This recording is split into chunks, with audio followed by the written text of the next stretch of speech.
जय Hind students. Last class में हमने देखा था मैं इलेक्ट्रिक डाइपोल, और फिर हमने देखा था उस electric dipole electric field strength और इलेक्ट्रिक डाइपोल पोटेंशियल, और उसके बाद हमने electric energy of electric dipole in uniform magnetic field, और उस पर फिर फोर्स डाई मतलब उसके ऊपर टॉर्क लगने वाला टॉर्क, और उस पर फिर शायद कुछ क्वेश्चन लिखे थे। और मैंने कहा था कि नेक्स्ट क्लास में गॉस लॉ शुरू होगा, जैसा कि एक टेस्ट अभी कंडक्ट कराया गया और आप सभी लोगों ने टेस्ट दिया, और कुछ लोगों के मार्क्स तो ठीक रहे, कुछ लोगों के ख़राब रहे। आई होप आप पढ़ रहे होंगे, और अगर एक टेस्ट आपका बेकार भी ज़्यादा, इससे कोई बहुत बड़ी बात नहीं है, ठीक है। आप पढ़ते रहिए। ये सब इस बात पर डिपेंड करता है कि आप लॉकडाउन का यूज़ कैसे कर रहे हैं। लॉकडाउन कहने के लिए तो मान लीजिए ख़त्म हो गया, लेकिन मुझे लगता है कि इस वक्त भी इन्फेक्शंस और कंडेमनेशन बाहर इतना ज़्यादा है कि लगभग बहुत सारे लोग अभी भी घरों में हैं। तो मैं यही कहूँगा कि आप लोग लॉकडाउन का इस्तेमाल अच्छे से करिए, पढ़ते रहिए, ओके।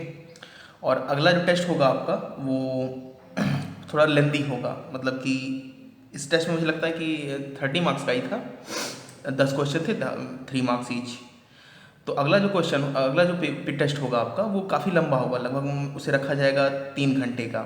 इससे रिवीजन आपको थोड़ा ज़्यादा अच्छा हो पाएगा। और एक बात मुझे लगता है जो आप लोग गलत कर रहे हैं वो ये कि आप लोग टेस्ट में आपके जो क्वेश्चन गलत हुए हैं अच्छा, वो एक क्वेश्चन जो शायद अभय ने पूछा था कि वो इट इंक्रीज टू 4 टाइम्स। एक क्वेश्चन था कि अगर 2 चार्जेस हैं, उनके बीच की दूरी अगर आधी कर दी जाए तो उन पर लगने वाला फोर्स कितने टाइम्स इंक्रीज हो जाएगा। तो इंक्रीज 4 टाइम्स ही होगा, 1/4 वाला गलत था। वो ऑप्शन मतलब वो ऑप्शन गलत था, शायद टेस्ट में उसी को ऑप्शन को सही माना गया था, वो गलती से हो गया था। हालांकि बाद में मैंने सही किया, पर मुझे ये नहीं पता कि उसको सही करने के बाद आपका मास फिर से एडजस्ट हुआ या नहीं हुआ, वो शायद मुझे डाउट है। तो फिर भी अगला जो टेस्ट होगा आपका वो काफ़ी लेंदी होगा, इससे आपका रिवीजन थोड़ा और अच्छा हो सकेगा।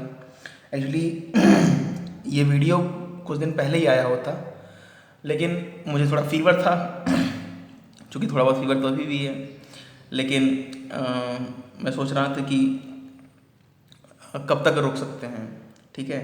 तो फिर हुआ कि फिर मैं सोचा कि हो सकता मान लीजिए अगर ये फीवर मेरा 5-6 दिन रहा तो 5-6 दिन क्लास डिले हो जाए। फिर कहेंगे हिम्मत करके एक दिन क्लास मतलब लेक्चर, मुझे कौन सा आपके सामने जाना है, कहीं कहाँ चलना है, रूम में इस वीडियो को रिकॉर्ड करना है, यूट्यूब पे पोस्ट करना है, ठीक है। तो मैंने सोचा कि इसको जल्द से जल्द करें। आई होप आप जिस भी अवस्था या स्थिति में होंगे, आप भी पढ़ने की पूरी कोशिश कर रहे होंगे और पढ़ रहे होंगे, ओके। तो इस क्लास में शुरू करते हैं गॉस लॉ।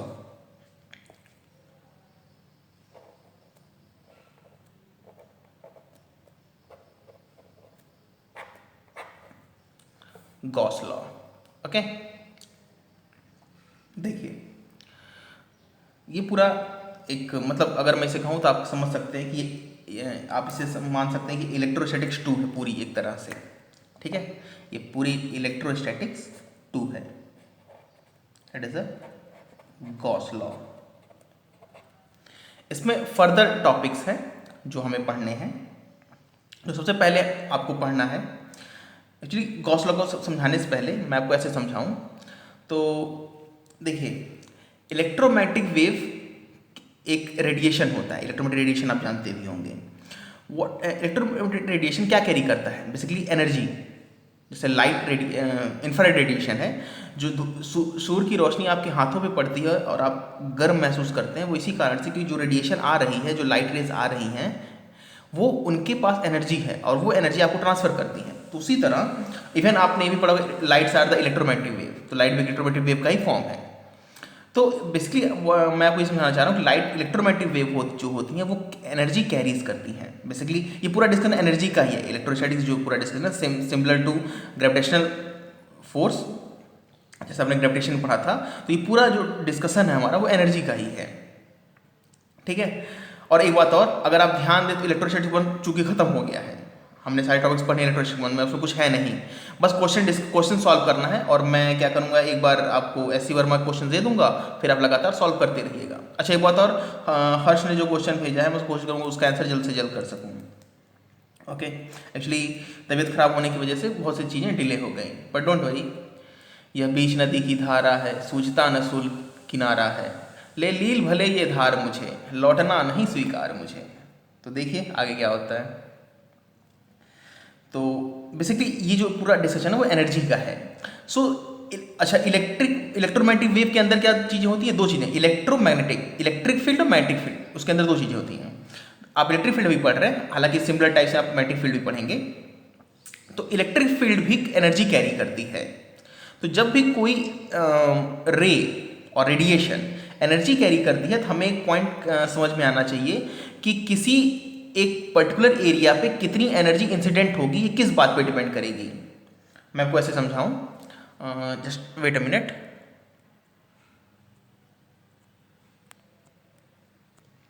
ओके, सो मैं आपको ये समझना चाह रहा था कि किसी सरफेस पे कितनी इलेक्ट्रिक फील्ड पड़ रही है, मतलब कितनी एनर्जी इंसिडेंट हो रही है, ये किस बात पे डिपेंड करेगा।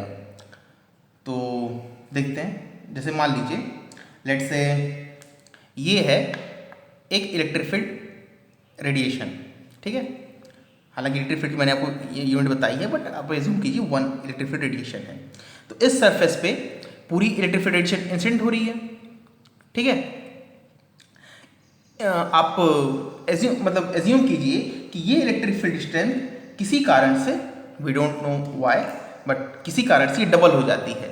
तो इलेक्ट्रिक फील्ड इंसिडेंट जो हो रही थी आपके क्या कहते हैं आपके सरफेस पे, वो डबल हो जाएगी। मतलब एनर्जी कितनी इंसिडेंट होगी ये इस बात पे डिपेंड करेगा कि कितनी एनर्जी आ रही है, मतलब उस रीजन में कितनी इलेक्ट्रिक फील्ड है, मतलब इलेक्ट्रिक फील्ड पर, ठीक है। ओके, अच्छा मान लीजिए रीजन में इलेक्ट्रिक फील्ड्स हैं, ऐसे ढेर सारी इलेक्ट्रिक फील्ड्स हैं। तो इलेक्ट्रिक फील्ड जो ढेर सारी हैं, अच्छा ये दो मैंने दिखाया, मतलब दो ही नहीं है, मतलब इतने रीजन में दो हैं, रीजन डबल होगा तो इलेक्ट्रिक फील्ड दो की बजाय 4 हो जाएंगी, ठीक है। तो मान लीजिए इलेक्ट्रिक फील्ड इंसिडेंट हो रही थी और आपने क्या किया, आपने अपने सरफेस को बड़ा कर लिया, ठीक है, आपने अपने सरफेस को इंक्रीज कर लिया। तो आई होप वो क्लियर हो रहा होगा कि इस पे जो इलेक्ट्रिक फील्ड अब इंसिडेंट होंगी वो 2 की बजाय इंक्रीज कर जाएंगी। ओके, मतलब किस पे डिपेंड करेगा, आपके एरिया पर, कितने रीजन पर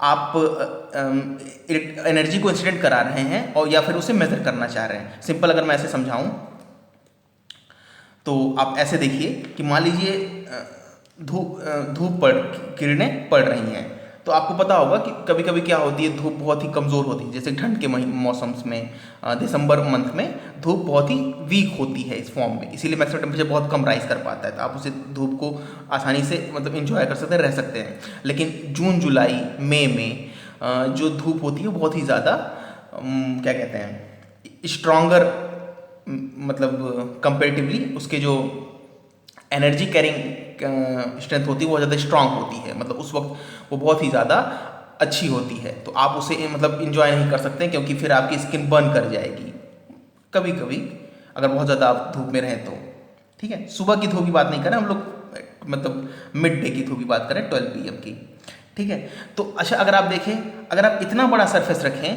तो इस पर धूप पड़ेगी। मान लीजिए इस सरफेस को आप डबल कर दें तो क्या धूप और पड़ने लगेगी। तो मतलब इस पे जो लाइट रे पहले इंसिडेंट एनर्जी जो पहले इंसिडेंट हो रही थी और जो अब इंसिडेंट होगी सरफेस डबल करने के बाद वो अब डबल हो जाएगी।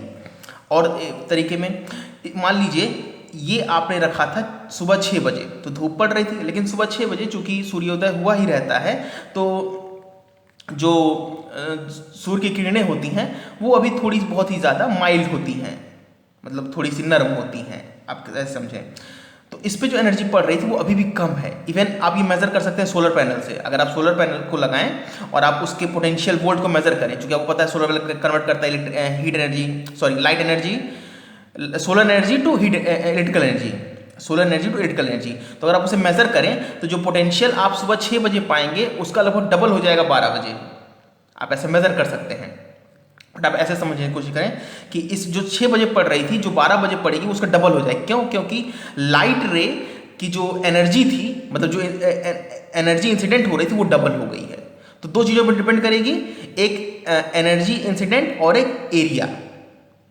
किस पे आपका एरिया कितना ज़्यादा है और एनर्जी जो इंसिडेंट हो रही है उस पर, मतलब हम गॉस लॉ के टर्म्स में बताऊँ तो इलेक्ट्रिक फील्ड पे डिपेंड करेगी और एरिया पे डिपेंड करेगी। ठीक है, आई होप इतना क्लियर हुआ होगा। अच्छा, एक पॉइंट और, एक चीज़ पे और डिपेंड करेगी, एंगल। ये जो सरफेस है वो किस तरह रखा गया है। देखिए लेट से ये है इलेक्ट्रिक फील्ड, मैंने ऐसे रखा, पूरी की पूरी इलेक्ट्रिक फील्ड, लेट से चलिए ढेर सारी इलेक्ट्रिक फील्ड्स ले लेते हैं। ओके, लेट से lots of electric field. Okay, और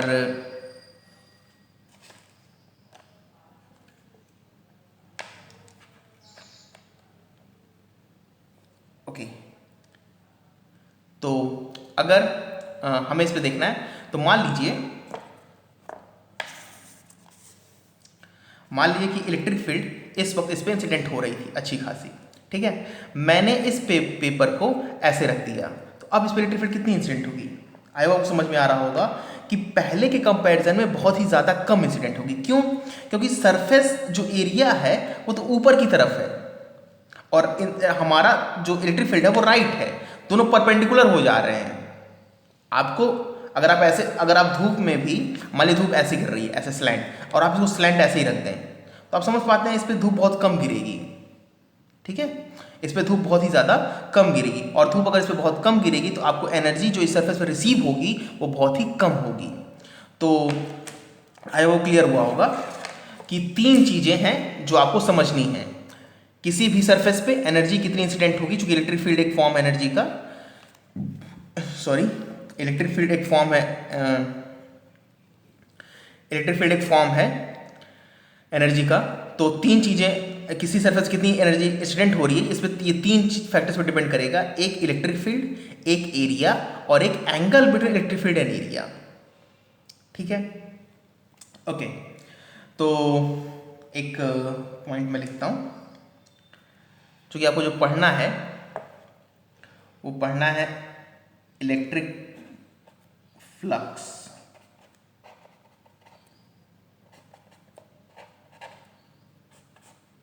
मैं भी समझाऊंगा इलेक्ट्रिक फ्लक्स क्या होता है। अभी के लिए आप समझिए, ओके, अभी के लिए आप समझिए कि ऐसे ही हम डिनोट करेंगे, इसे हम डिनोट करेंगे फाई से, और यह एक स्केलर क्वांटिटी है। This is a scalar quantity. अच्छा, मैंने ऐसा यूनिट नहीं लिखी, चलिए वो भी लिख देता हूँ। ऐसा यूनिट इसका होता है न्यूटन पर कूलाम मीटर स्क्वायर। ठीक है, ओके, तो फाई, हालांकि कुछ पॉइंट्स मैं आगे फिर लिखूंगा।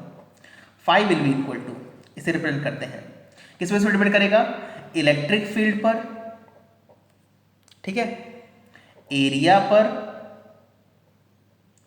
और उन दोनों के बीच का angle. So I am saying cos theta.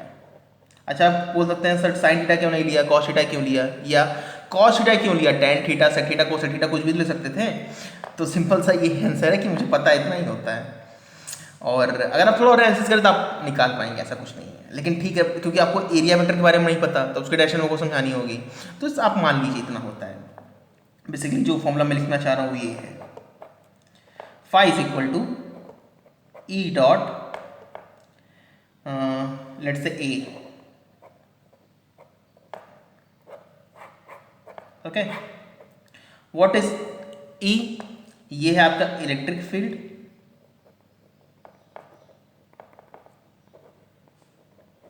and what is A?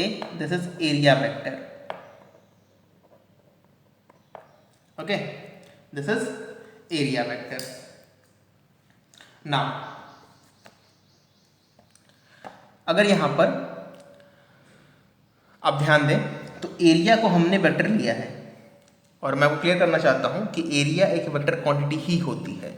In fact इसके बाद जो मैं बताऊंगा वो एरिया वेक्टर पे ही बताऊंगा चीज़ें, ठीक है, क्योंकि आपको सबसे पहले एरिया वेक्टर क्लियर होना चाहिए, तभी आप फाई निकाल पाएंगे, क्योंकि इलेक्ट्रिक फील्ड तो आपको पता ही है। और फिर मैं आपको बताऊंगा फ्लक्स, पहले फ्लक्स नहीं बताऊंगा, पहले एरिया बताऊंगा, फिर बताऊंगा। ठीक है, तो सिंपल सा लिखते हैं चर्चा ऑन एरिया या फिर एरिया वेक्टर। एरिया वेक्टर, ये बात ध्यान रखिएगा, अगर किसी को फ्लक्स क्लियर नहीं हुआ, आप में से अगर किसी को फ्लक्स नहीं समझ में आया, तो उसके लिए एक ही चीज़ जिम्मेदार होगी, वो होगी एरिया वेक्टर। ठीक है, सबसे पहले दिमाग में अपने घुसा लीजिए, जैसे कि आप इस चीज़ को पचा पाएँ शानदारी से। एरिया एक वेक्टर है, पहली चीज़। आप, मैं किसी, मतलब क्या कहते हैं, मैं किसी के डिस्क्लेमर नहीं इनपुट कर रहा हूँ, मैं किसी के खिलाफ नहीं बोल रहा हूँ, लेकिन आप आर्ट स्टूडेंट नहीं हैं, आप साइंस के स्टूडेंट हैं, और साइंस के स्टूडेंट्स के लिए एरिया वेक्टर क्वांटिटी है। ठीक है, हालांकि अगर मैं बताऊँ तो बहुत सारे एग्जाम्स में क्वेश्चन भी आया है इस पर, रियली।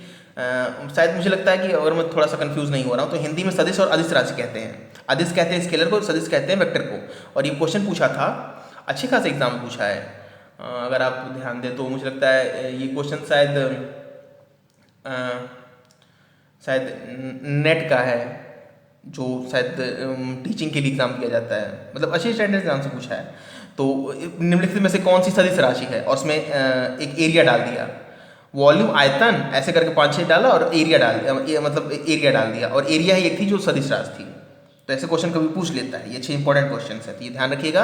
एरिया एक वेक्टर क्वांटिटी है, हर तरह से एरिया एक वेक्टर क्वांटिटी है। पर आप कहेंगे सर इतने साल तो पढ़ लिया, अभी तक स्केलर ही मानते हैं। बिल्कुल आपने स्केलर माना था, और आपने मैथमेटिक्स से जो एज्यूम किया था वो सही एज्यूम किया था। इवन आप मैथमेटिक्स में भी एरिया, वो वेक्टर 3D पढ़ने के बाद एरिया को वेक्टर क्वांटिटी से रिप्रेजेंट करेंगे। इवन आप प्लेन्स को वेक्टर से रिप्रेजेंट करेंगे। अगर आप थोड़ा और पढ़ें वेक्टर 3D में, तो प्लेन्स आप पढ़ेंगे, एक चैप्टर है मैथमेटिक्स में, और आप प्लेन्स में एक प्लेन एरिया को वेक्टर फॉर्म में रिप्रेजेंट करेंगे। तो सिंपल वैसा ही आपको समझना है, एरिया एक वेक्टर क्वांटिटी है। Okay, so first point is first, area is a vector quantity.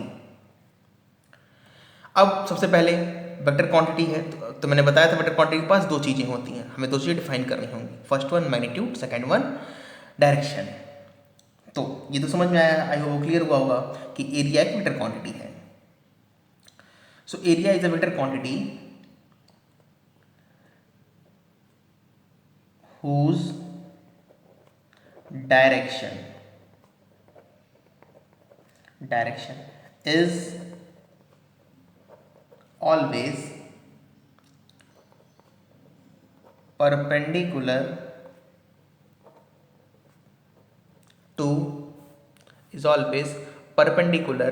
to the surface।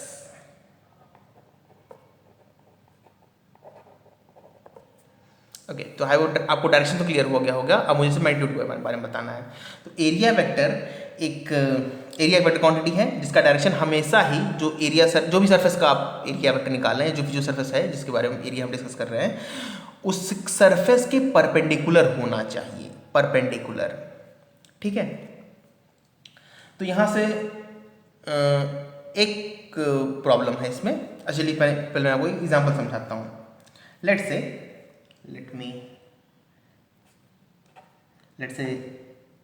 y, x and this is z। ठीक है, और मैं एक एरिया वेक्टर को मार्क करता हूँ इस पे। So this is a area vector, this is a square A square. ठीक है, ये एक स्क्वायर है। तो अगर इसका एरिया वेक्टर लिखना हो तो देखिए, तो परपेंडिकुलर, आई होप क्लियर हो रहा होगा। मैं थोड़ा जब समझाऊं तो ऐसे देखिए, ये x, ये y, सॉरी ऐसे ये x, ये y। ओके, आउच, चलिए आई होप आप समझ गए होंगे। ये z और y ऊपर की तरफ है। ठीक है, तो x y ऊपर की तरफ, z, तो x i क्रॉस j के इधर आएगा, सही है। ठीक है, तो एरिया वेक्टर, अच्छा हमारा सर ये ऐसा है, ये स्क्वायर तो नहीं है, पर हमने बहुत कुछ एज्यूम किया है। ओके, तो ये कुछ ऐसे है। तो ये ऐसे स्क्वायर है हमारा, ठीक है। तो एक डायरेक्शन तो ऐसे हो गई जेड की तरफ, तो area vector is equal to, अच्छा मैग्नीट्यूड वही होता है जो अपने आज तक पढ़ते आए हैं, मतलब जो आप एरिया निकालते हैं वो आपने मैग्नीट्यूड निकाला आज तक, तो ए स्क्वायर, इससे मैग्नीट्यूड का कोई डिस्कशन नहीं क्योंकि आप यही पढ़े हैं आज तक, सिर्फ डायरेक्शन से मुझे क्लियर करना था। तो मैग्नीट्यूड क्या होगा, आपने जो आज तक निकाला मैग्नीट्यूड ही है, बस डायरेक्शन में क्लियर, डायरेक्शन में बता दिया, परपेंडिकुलर होगा हमेशा सरफेस के, तो ए स्क्वायर, पर डायरेक्शन आ गया हमारा के कैप। पर एक प्रॉब्लम है, अगर आप ध्यान दें, एक स्टूडेंट ने कहा कि सर ये देखिए स्क्वायर एरिया मैग्नीट्यूड ए स्क्वायर और ये वेक्टर डायरेक्शन ऐसे, तो उसने लिखा और ए स्क्वायर माइनस के कैप। अब प्रॉब्लम आई कि क्या सही है, फर्स्ट वन और सेकेंड वन, तो मैं आपको बताना चाहता हूं कि दोनों ही आपके सही हैं, ये भी सही है ये भी सही है, ओके। अब ये मत पूछिए सर कौन सा ज़्यादा सही है, नहीं कोई ज़्यादा नहीं, दोनों बराबर सही है, लेकिन आपको दिमाग में ये रखना है कि अगर क्वेश्चन में एक बार अगर आपने मान लीजिए बहुत सारे सरफेस दिए हुए थे और एक बार आपने एक मान लीजिए इसका इधर पॉजिटिव मान लिया, मतलब इधर दिखा दिया, तो बाकी ऐसे जितने भी सरफेस होंगे सबका आप उधर ही दिखाएंगे, किसी का इधर नहीं दिखा देंगे, ठीक है। मतलब क्वेश्चन में एक इसमें से आपने जो भी एक आपने मान लिया, ये मान लिया या ये मान लिया, जो भी आपकी इच्छा हो, आपने एक एज्यूम कर लिया, फिर आप उसी पर खड़े रहेंगे पूरे क्वेश्चन भर, आप उससे मतलब उसको आप उस एजम्पशन को आप विड्रॉ या लूज नहीं करेंगे, ठीक है। ऐसे समझाया जाता है कि direction of area vector is always perpendicular to the surface, is always perpendicular to the surface, but consider if you consider it once, stick it for the whole problem, आपने जो भी कंसिडर कर लिया है उसमें, उससे पूरे क्वेश्चन भर के लिए उसी से आप स्टिक रहें, ओके। तो ये तो हो गया एक एग्जांपल, एक और एग्जांपल मैं आपको दे देता हूँ,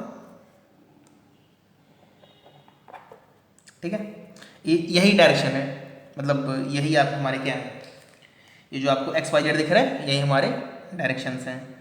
सो दिस इज ये है आर और ये है सर्कल, ठीक है। तो इसका एरिया वेक्टर क्या होगा, आई होप आपको क्लियर हो रहा होगा। इसका एरिया वेक्टर होगा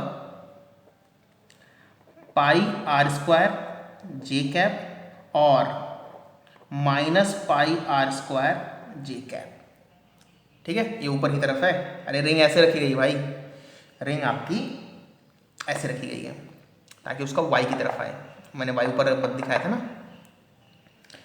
तो आपको ये क्लियर हुआ होगा।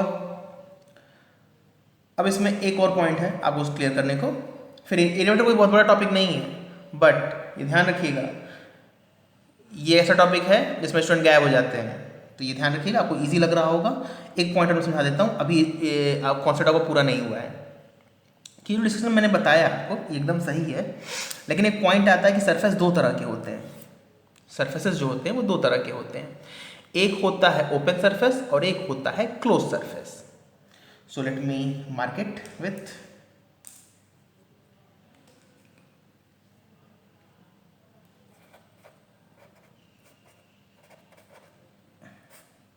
सरफेस।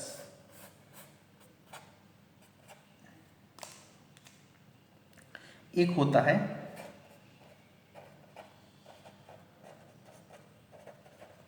ओपन सरफेस और एक होता है क्लोज सरफेस, ओके।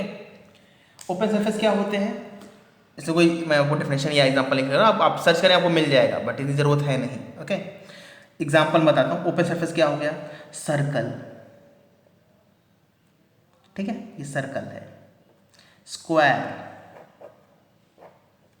रोम्बस या काइट, पैरेललोग्राम, क्वाड्रिलेटरल, सिंपल, ठीक है, और ट्रायंगल,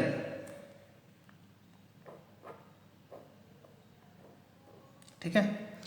तो मैं मार्क कर देता हूँ छोटा छोटा, circle, square, rhombus, triangle, okay. ये सारे हमारे ओपन सरफेसेस में। So what is close surface फिर? स्फेयर।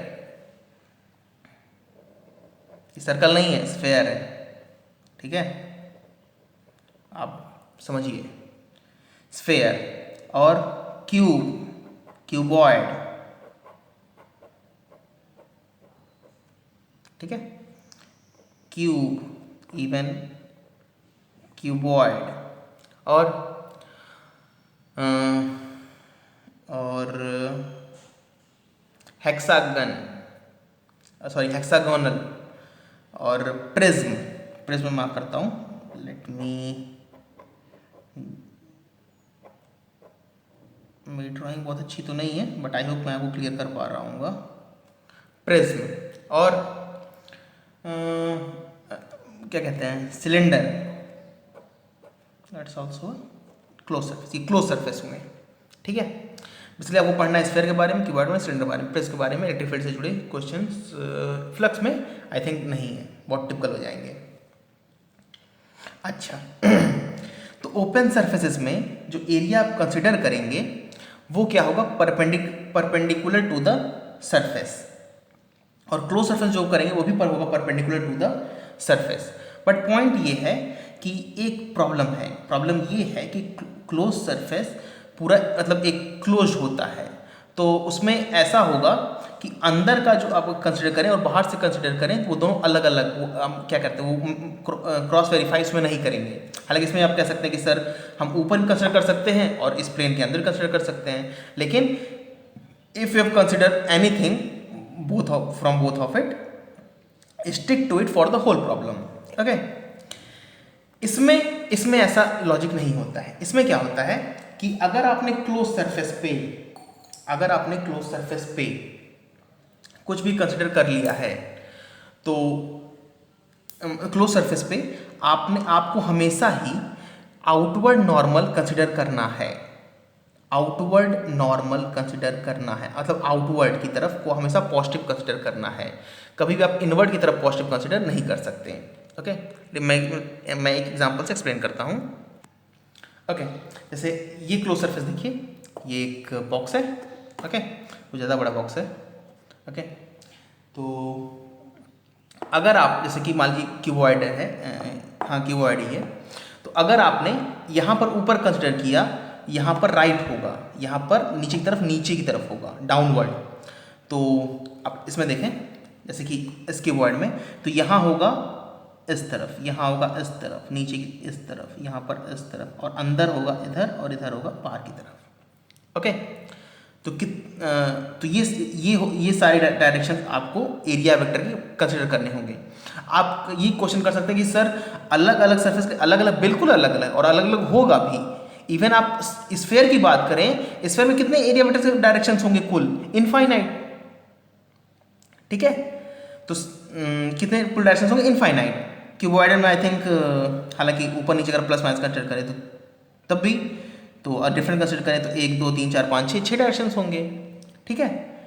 क्यूबॉइडल में भी सिलेंडर में भी इनफाइनाइट होंगे, क्योंकि जो आपका बाहर जो कर्व सरफेस है उसके लिए ऐसे होगा पूरा, ऐसे पूरा, ठीक है। तो आपको ये इंटरप्रिटेशन नहीं रखना है कि सर एक सरफेस के लिए ऊपर हो गया, दूसरे पे नीचे हो गया और यहाँ हमने उसी के लिए फिक्स किया था। नहीं, ये आपका गलत इंटरप्रिटेशन है। हमने यहाँ बिल्कुल फिक्स किया था और हमें हमेशा यहाँ पे आउटवर्ड नॉर्मल को पॉजिटिव कंसिडर करना है। ओके, ये बात ये फिक्स है, इसे हम चेंज नहीं कर सकते। This is the law. आपको क्लियर होगा क्यों ऐसा कर रहे हैं, जब आप क्वेश्चन देखेंगे तो आपको समझ में आएगा हाँ ये सही है, नहीं तो हम गलत कर देते हैं, ठीक है। So let me right it here for, okay, इसमें शायद मैनेज नहीं हो पाएगा, मैं नेक्स्ट पेज पे लिखता हूँ। Okay,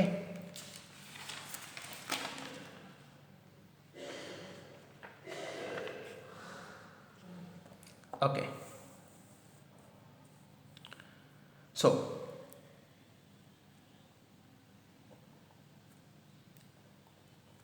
for open surfaces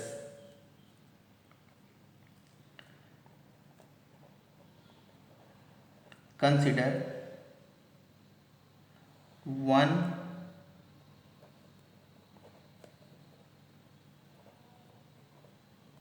perpendicular direction as area vector direction and stick to it for whole problem. Okay, not for whole life.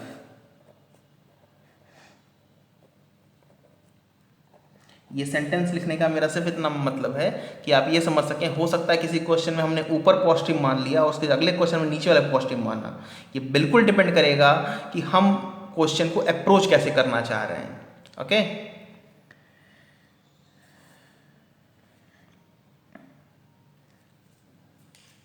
Let me bifurcate it. So this is for open surface, this is for close surface. आपको ये दिमाग में रखना चाहिए। मैं इसे ऐसे समझा देता हूँ। For closed surface, for closed surfaces, consider, sorry, okay camera से बाहर हो रहा था, पेज से नहीं। Outward normal as area vector direction. लिखने की आदत को दिन छोड़ दें तो कितने भी अच्छे हैंडराइटिंग वाले इंसान हो, हैंडराइटिंग खराब हो ही जाती है। हालांकि मेरी तो पहले से ही खराब है। तो ये क्लोज सरफेस के लिए है। ओके, सो आपको एरिया वेक्टर समझ में आया होगा। पहली चीज, एरिया एक वेक्टर क्वांटिटी है, मैग्नीट्यूड वही जो आप पढ़ते हैं वैसे ही होगा। डायरेक्शन कैसा होगा?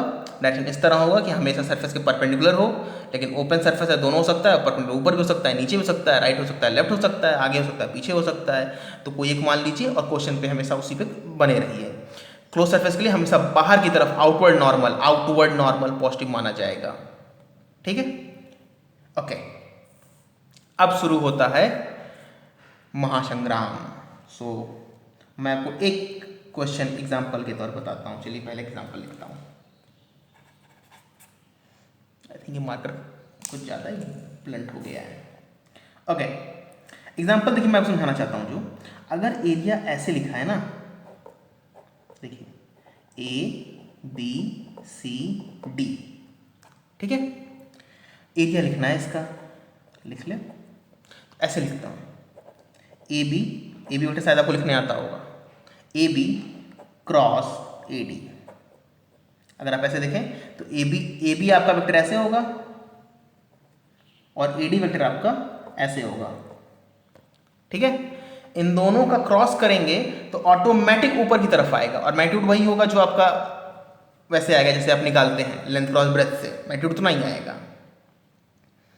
तो इस तरह लिखते हैं एरिया वेक्टर किसी भी ओपन सरफेस का। ये ओपन सरफेस के लिए है। चलिए एक दो क्वेश्चन देखते हैं। तो एक क्वेश्चन एकदम very well known question.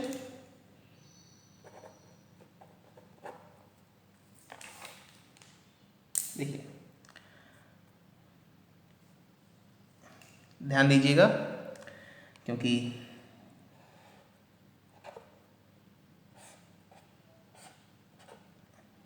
X Y Z, ठीक है, एरिया मार्क करता हूं। ये है एक स्क्वायर,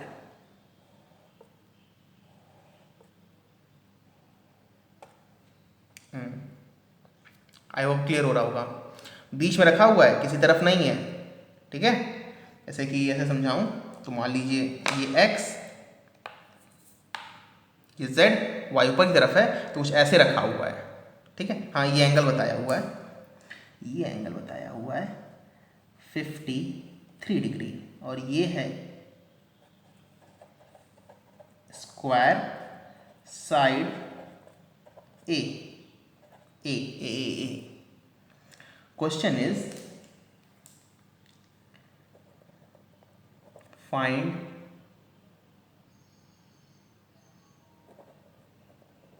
एरिया वेक्टर।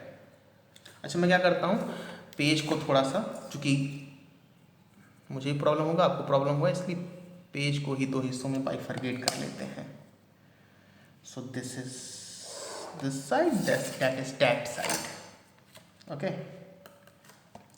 चलिए, तो अब हमें बताना है एरिया वेक्टर। अच्छा, एक बात और कि इस क्वेश्चन को, जो ऊपर एरिया वेक्टर लिखा है ना, ऐसा नहीं कि यही तरीका है, और भी तरीके हैं। आप इस वेक्टर मतलब क्या होता है? वेक्टर मतलब होता है वेक्टर मतलब होता है मैग्नीट्यूड डायरेक्शन। मैग्नीट्यूड से निकाल लीजिए, फॉर्मूला को पता है, लेंथ क्रॉस ब्रेथ से। डायरेक्शन निकाल लीजिए किसी और तरीके से, डायरेक्शन ऐसे निकाल लीजिए आप ऊपर की तरफ, किसी तरीके से निकाल लीजिए और दोनों को मल्टीप्लाई करके लिख लीजिए, तो भी आपका आंसर सही आएगा। एकदम यही आएगा जो इससे आया है, A B cross A D से। तो इसके भी ऐसे समझाना चाह रहा हूँ। देखिए, इसे मार्क कर लेते हैं, ए बी सी डी। ठीक है, तो अगर मैं लिख लूं यहां पर, देखिए, ए तो ओरिजिन हो गया। ए क्या है? ए है हमारा 0,0,0। अगर मैं बी कोऑर्डिनेट और डी कोऑर्डिनेट पता कर लूं तो ए बी और ए डी पता कर लूंगा, और जैसे मेरा ए बी और ए डी आ जाएगा, ऑटोमेटिकली मैं इस स्क्वायर का एरिया वेक्टर लिख सकता हूं। ठीक है। अच्छा, एक पॉइंट और कि यहाँ पर आपने जैसे मैं बताया ना कि दोनों वेक्टर हो सकते हैं, ये ऊपर तरफ नीचे तरफ हो सकता है, तो A B cross A D ऊपर की तरफ आएगा। आप इसमें माइनस मल्टीप्लाई भी कर सकते हैं, माइनस से। या आप क्या कर सकते हैं, आप ये कर सकते हैं कि B A cross A D, तो B A automatic A B vector का माइनस में होगा। आई होप समझ पा रहे हैं मैं क्या समझाना चाह रहा हूँ। बेसिकली ये पूरा जो भी आपको डाउट हो रहा होगा वो वेक्टर में ही हो रहा होगा। ओके, सो बी का, तो यहाँ आपको समझना है बी का कोऑर्डिनेट और डी का कोऑर्डिनेट कितना होगा। अच्छा, एक पॉइंट और कि यहाँ पे साइड ए ना रखिए, इसको 5 कर दीजिए, ज़्यादा हो जाएगा नहीं तो फिर। अच्छा, मैं कुछ आपको बता देता हूँ कि साइन 53 और कॉस 53, मैंने कहा भी था शायद आपसे याद करने के लिए। देखिए, साइन 37 होता है 3/5 और साइन 53 होता है 4/5, और कॉस 53 होता है 3/5। दोनों का स्क्वायर ऐड कर लीजिए, 1 आएगा। तो चूंकि ये ए बी जो पूरी दूरी है तो 5 है, तो उधर होगा 5 cos 53, तो ये होगा 4, y में 0 है और z में कितना है 3, और d होगा मेरी समझ से 0, 5, 0। आई वो क्लियर हो रहा होगा, यही समझना है आपको, ज्योमेट्री से, अपने दिमाग से यही समझना है। ये आ गया, आंसर आ गया, तो आई वो क्लियर हो रहा होगा। A B vector 4i cap 3k cap, A D vector 5j cap. ठीक है, और एरिया तो A B cross A D. अच्छा, अब आप कहें सर आपने इधर पॉजिटिव माना, बिल्कुल मैंने माना, आप उधर मान लें, माइनस मल्टीप्लाई कर लें या कुछ और कर लें। 4i cap plus 3k cap into not 5j cap. अच्छा, i क्रॉस j k, तो ये 20k cap, k cross j minus I, minus 15i cap. ठीक है, क्रॉस चेक के लिए एक रफ इसी क्रॉस चेक करता हूँ कि ये देखिए, क्रॉस चेक करूँ तो इसका मैग्नीट्यूड आना चाहिए 25, 5 का स्क्वायर 25 ना, इसका 25 आना चाहिए। तो ये करते हैं, तो अंडर उसका मैग्नीट्यूड निकालूंगा 20 का स्क्वायर, ऐसे निकालूंगा ना, 15 का स्क्वायर, अरे माइनस 15 का स्क्वायर प्लस 15 का स्क्वायर बराबर होता है। आप लोग गजब का डाउट पूछ लेते हैं कभी कभी। तो ये होगा 400 प्लस 225, तो ये आया 625, अच्छे से अंडर रूट 25 आया। तो ये क्रॉस चेक है। ठीक है, और भी तरीके से करने के, अब ये तो वेक्टर निकाल लें, चूंकि ये समझा रहा हूँ कि ये तरीका सबसे इजी है, ये इजी तरीका है, और जो बाकी तरीका है वो इससे टिपिकल है। ठीक है, तो आई वो क्लियर। अच्छा, ये अच्छा क्वेश्चन था, पहली बार नहीं समझ में आया, फिर से प्रैक्टिस करिएगा, और जो क्वेश्चन आपके टेस्ट में नहीं हुए उसको प्लीज़ प्रैक्टिस कर लीजिएगा। मैं कोशिश करूँगा 2-3 के क्या कहते हैं, 2-3 जो टिपिकल क्वेश्चन थे उनके आंसर आपको अगले लेक्चर में प्रोवाइड कर दूँ। ओके, तो आई थिंक चलिए एक क्वेश्चन और मैं दे देता हूँ, इसे सॉल्व नहीं करेंगे, वीडियो लेक्चर थोड़ा लंबा हो रहा है और मुझे नहीं पता मैं कंटिन्यू कर पाऊँगा या नहीं। ओके, तो एक क्वेश्चन और, इजी वन।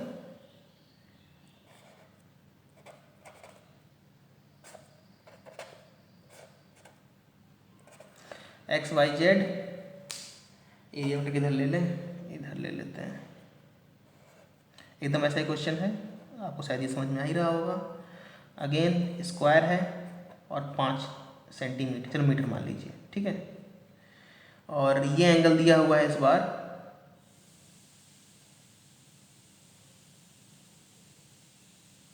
37। फाइंड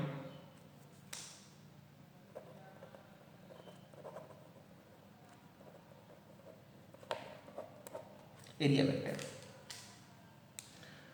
ठीक है। सिंपल सा एरिया वेक्टर फाइंड करना है, फाइंड करिएगा। बता, साइन 37 बताया ना, 3/5 होता है, 3/5। Okay, so that's all for today. कल तो 15 अगस्त है ही, स्कूल तो पता नहीं, हालांकि पता नहीं क्या, अब तो पता ही है स्कूल खुलेगा नहीं, फिर भी आप सब लोग घर पे लड्डू खा लीजिएगा। ओके, और परेड देखिएगा और इन्जॉय करिएगा। हालांकि कल 15 अगस्त छुट्टी का दिन नहीं होता है, ये इसे मतलब एक नेशनल फेस्टिवल के रूप में मनाया जाता है। तो इस बार तो मान लीजिए हम लोग एक ऐसे ही महामारी से जूझ रहे हैं, तो मुझे इस बात पर यकीन है कि भीड़ कोई कहीं जमा नहीं होगी, लेकिन फिर भी देखते हैं। Okay, so see you tomorrow. जय हिंद।